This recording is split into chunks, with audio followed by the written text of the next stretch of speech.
भैया इस वक्त हम गोरखपुर के बाटा के शोरूम पे हैं। चप्पल बहुत गंदी हो गई थी, दिखा दीजिए। तो हमने सोचा कुछ खरीद लें। खरीदने आए तो कुछ समझ में नहीं आया, तो फिर कुछ बातचीत हो गई तो हमने कहा इनसे पूछे। तो हमने पेमेंट की ऑनलाइन पेमेंट का हमारा कुछ देर तक रुका, तो इन्होंने हमें रोक लिया। आपने क्या कहा कि जब तक पर्ची नहीं आएगी तब तक आप जा नहीं सकते। ये पेमेंट की रिसीट है, भैया को दिखा दीजिए। और दिखा दीजिए बाटा का शोरूम है।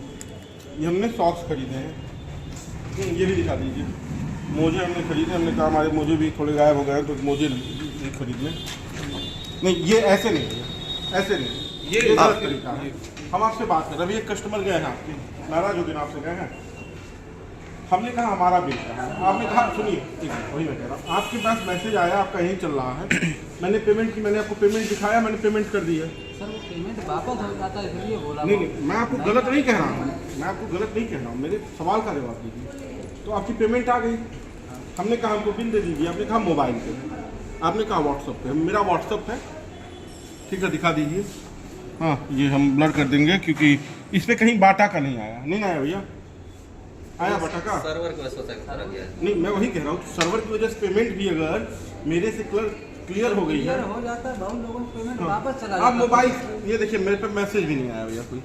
ये सारा हम ब्लर कर देंगे क्योंकि हमारी बैंकिंग डिटेल है। बाटा कोई मैसेज भी नहीं आया है। तो मान लीजिए आपके सर्वर का समस्या हम झेल लें, ठीक, मान लीजिए ये आपका नहीं चला, पेटीएम नहीं चला, उसके सर्वर की समस्या हम झेलें। आपका सर्वर नहीं चलेगा तो आप नहीं झेलेंगे।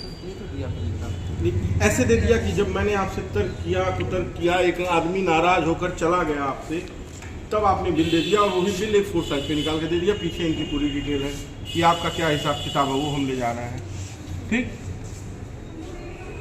तो कम से कम इन एम्प्लॉइयों से तो नहीं, लेकिन हम बाटा से निवेदन कर सकते हैं कि आपके ग्राहक हैं, हम आपके पास आते हैं। जो मैंने चप्पल अभी पहन रखी है गंदी सी, हाँ, ये भी आपकी कंपनी की है, क्योंकि मेरे वजह से बाटा ही झेल पाता है, टाटा और बाटा। तो आपसे ये निवेदन है कि कम से कम ये व्यवस्था आप सुचारू करिए।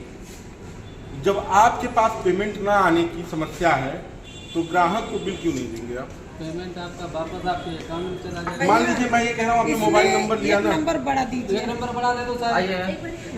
किस जैसे मान लीजिए आप पेमेंट की बात एक बार पहना दीजिए। समस्या है कि वापस चल जाएगा। आप मेरा नंबर लिए हैं ना, नंबर पे मैसेज नहीं आया, ठीक, पेमेंट आपका नहीं आया तो हम मुझे फ़ोन नहीं कर सकते थे। पेमेंट हर आदमी की बात नहीं कर रहा, हो चुका है ना 2-3 बार। तो मैं भी तो कह रहा हूँ, मान लीजिए बिल नहीं आया, मेरे साइज में कुछ दिक्कत आ जाए, जो भी सामान हम आप कैसे देंगे? हमारे पास तो बिल नहीं है, क्योंकि ना व्हाट्सएप पे आया ना आप प्रिंट देंगे।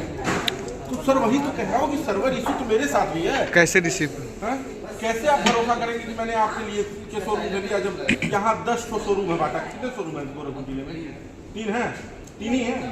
मैं तो 4-5 आपको मिला दूँ। यहाँ कंपनी स्टोर 3 है, 5 है ना। आप तो कल को कह देंगे पता नहीं आपने कहाँ से लिया, पता नहीं चप्पल आपने कहाँ से ली। ये ग्राहक परेशान नहीं हो रहा भैया। तो देखिए भैया, जब बहुत हमने इनको कहा, रिक्वेस्ट की, तो इस रिक्वेस्ट पे अपमानित करने वाला एक बिल मिला है, और पूरे अपमान के साथ। तो यही तो पहले भी दे सकते थे आप, जब आप यही तो पहले भी दे सकते थे। जो आपके कस्टमर नाराज होकर गए उनको भी तो दे सकते थे। हाँ, चलिए, खड़े हुए हैं और ये समस्या भैया आपको ऑनलाइन के नाम पे हर जगह झेलनी पड़ सकती है। तो आप देखिए, अगर आपको सामान लेना है और ऑनलाइन बिलिंग के चक्कर में है तो थोड़ा सा संभल के, थोड़ा सा। चप्पल हमारा हो गया था भैया गंदा, तो इसलिए हम आए थे खरीदने। अब ये स्थिति है, बाटा के शोरूम से बाहर जा रहे हैं और मजबूरी क्या है, लेकिन स्टोर के जो एम्प्लॉई हैं वो अच्छे नहीं हैं, इस बात की एकदम जानकारी रखिए। बाटा से थोड़ा सा संभल के रहिए। बाकी का वीडियो बेधड़क खबर देखते रहिए। धन्यवाद।